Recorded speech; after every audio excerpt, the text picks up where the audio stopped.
Почитувани, во неделното интервју на Радио Слободна Европа гостува председателот на Регулаторната комисија за енергетика Марко Бислимовски. Господине Бислимовски, имаме намалување на увозот на струја од 30% кога било во просек во изминативе години на 2,74 во 2023 година. На што се должи тоа?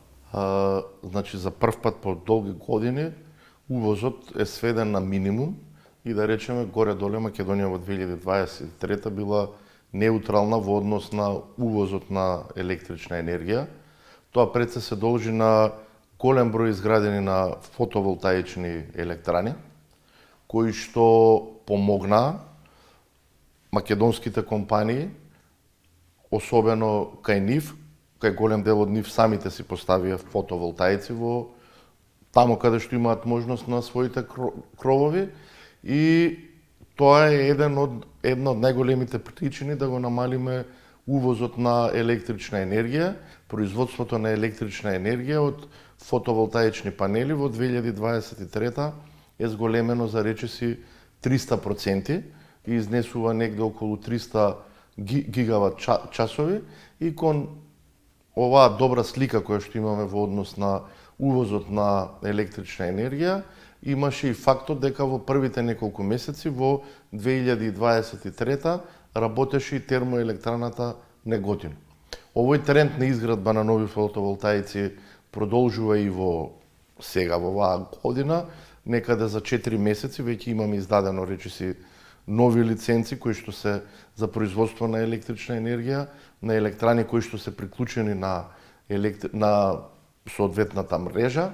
Тоа е некаде околу уште 100 мегавати. Со овие бројки кои што ги имаме, дека во 2024 повторно увозот ќе биде низок, што е добро за државата. Добро е поради тоа што енергијата си обезбедуваме сами. Значи, не се плаќа за обезбедување на прекогранични преносни капацитети кога увезуваме електрична енергија, и значи тие компании кои што изградија тука фотоволтаици се домашни компании кои што еве сега и во одредени периоди од годината и заработуваат, и тоа е показател дека Македонија кога треба може добро да се организира. Дали ова може да значи намалување на цената на струјата за домакинствата? Значи, до сега ова што се изгради придонесе да имаме таква ситуација. Значи, во текот на денот, кога произведуваат фотоволтаиците, особено во пролетните и летните месеци, имаме сериозна разлика на цените во тој период од денот, значи од кај 10-11 часот до кај 6-17 часот. Таа цена уште еднаш потенцираме некаде 3 пати по-ниска отколку цената после 18, после 19 часот. Значи, сега треба да таа придобивка да ја префрлиме и кај граѓаните. Ние, како што знаете, минатата година воведовме 2 часа на ефтина струја во периодот од 13 до 15 часот, и тоа го направивме исклучиво затоа што го предвидовме овој процес. Ние знаеме дека во тој период, токму баш од 13 до 15 часот, гледаме дека цената на електричната енергија е исклучително ниска, дури има периоди кога и со негативни цени. Токму од тие причини, за еден подолг период, некаде од 2022 па до сега, започнавме да правиме анализа со која што сакаме да видиме во период, во секој час, во секој ден од 2022-2023 па до сега, каква е разликата помеѓу тие цени.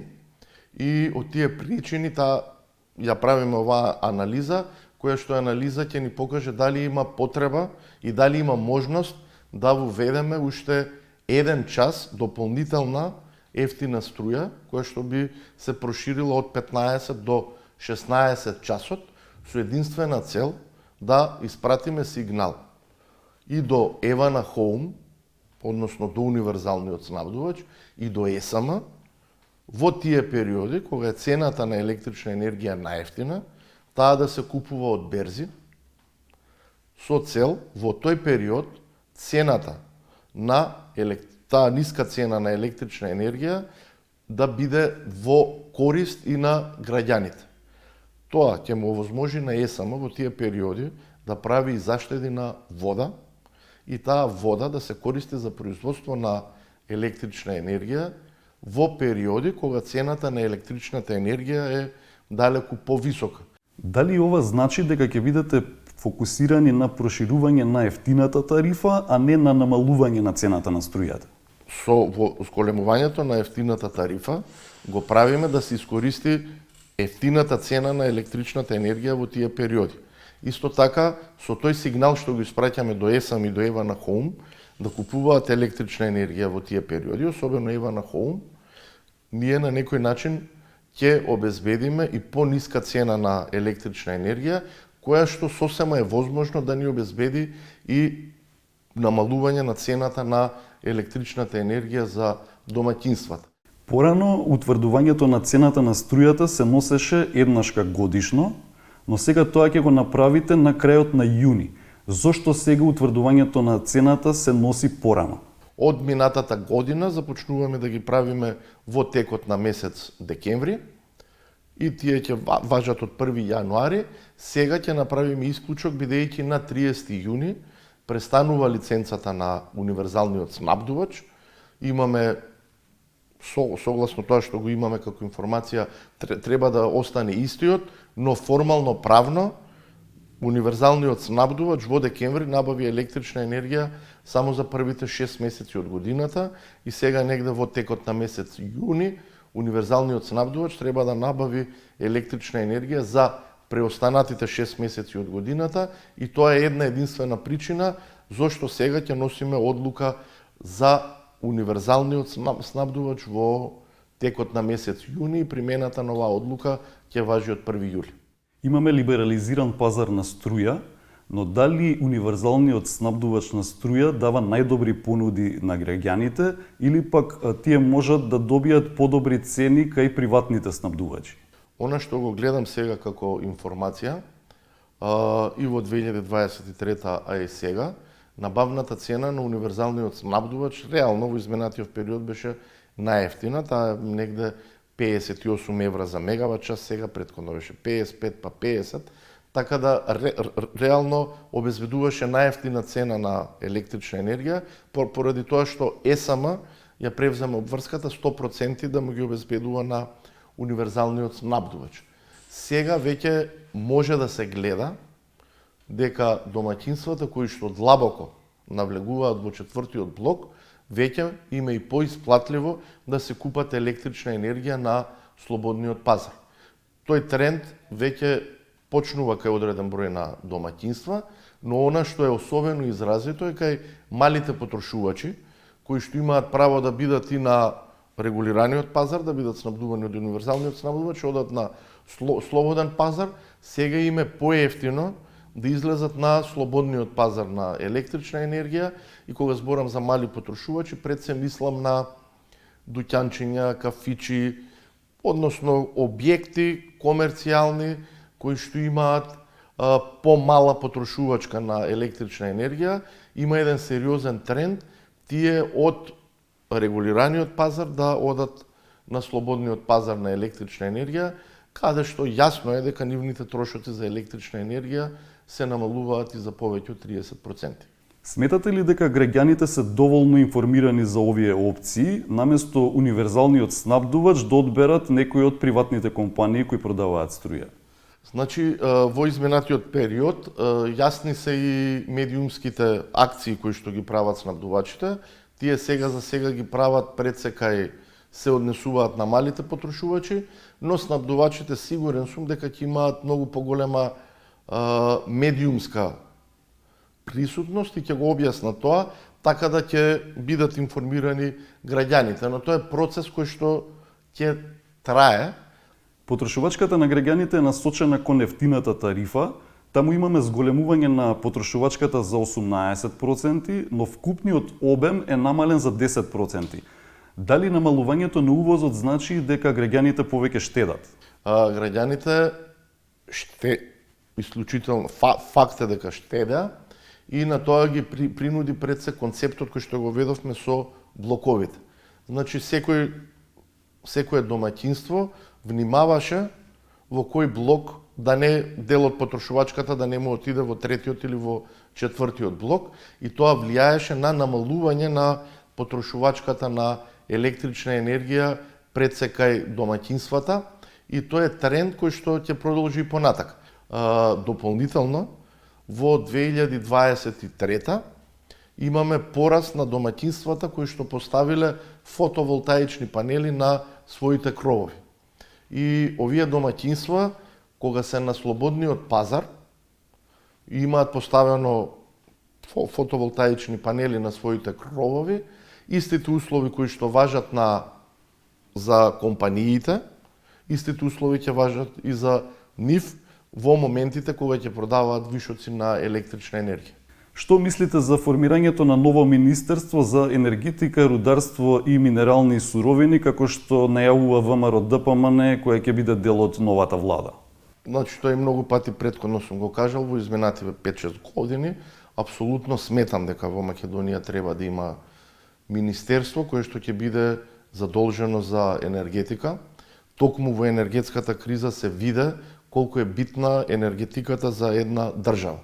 Значи, ние очекуваме голем дел на инвестиции во државата да дојдат во енергетиката, и од тие причини сметам дека треба да има Министерство за енергетика, кое што е споменувано во изминатиот период од сите експерти, така да како држава доаѓа период кога треба исклучително внимание да посветиме на енергетиката, бидејќи ние имаме стари производни капацитети, треба да влеземе апсолутно јагленото кога што го имаме, треба да го користиме, но тоа е се помалце и со полош квалитет. Исто така не очекува, за жал, еден процес од кој што нема да можеме да избегнеме, а тоа е воведување на една давачка за CO2, каде што најголем дел европски земји ја плаќаат, и сега и земјите од Западен Балкан се исто така под притисок и тие да започнат да ја воведуваат оваа давачка, и оваа давачка нема да влие поволно на цената на електрична енергија произведена од термоелектраните кои што ги имаме, и исто така ќе има влијание и на цената, дури и на електраните кои што ќе користат природен газ. Се разбира, тој трошок за природен газ ќе биде далеку понизок, но кај термоелектраните ќе представува тоа посериозен удар. Според ваши проценки, колкав период имаме да ја направиме таа транзиција за напуштање на јагленот во електраните, и дали тие рокови во енергетската стратегија се валидни или пак треба да носиме нова стратегија? Видете, и во Европа плановите за затварање на термоелектраните кои што важеа до започнувањето на енергетската криза повеќе не важат, така да и во Македонија ние се приспособуваме на тоа, бидејќи реално во таква една драматична енергетска криза, која што во својата основа беше финансиска криза, бидејќи енергија имаше но по исклучително високи цени, треба тој јаглен кој што го имаме да го искористиме и да си направиме план, реален план, реалистичен план, тој јаглен да го применуваме за 2 блока доека ги можеме да ги користиме, па 1 и така натаму, за да можеме да одиме чекор по чекор, бидејќи ние ако направиме, да речеме за 3-4 години да ги затвориме термоелектраните, пред се ќе имаме реален проблем со водењето на системот. Ние нема да можеме да го водиме системот без базна енергија. Значи тоа треба да се прави чекор по чекор, и при тоа треба да се земе во предвид балансирањето на целиот систем, бидејќи ние кога балансираме, не балансираме само за нас, туку балансираме и за соседните земји.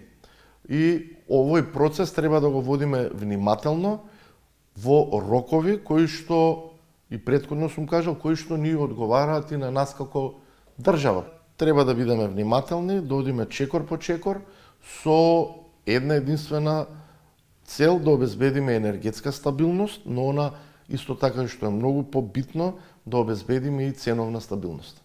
Господин Бислимовски, ви благодарам за интервјуто. Ви благодарам за поканата. Почитувани го следевте неделното интервју на Радио Слободна Европа. До гледање.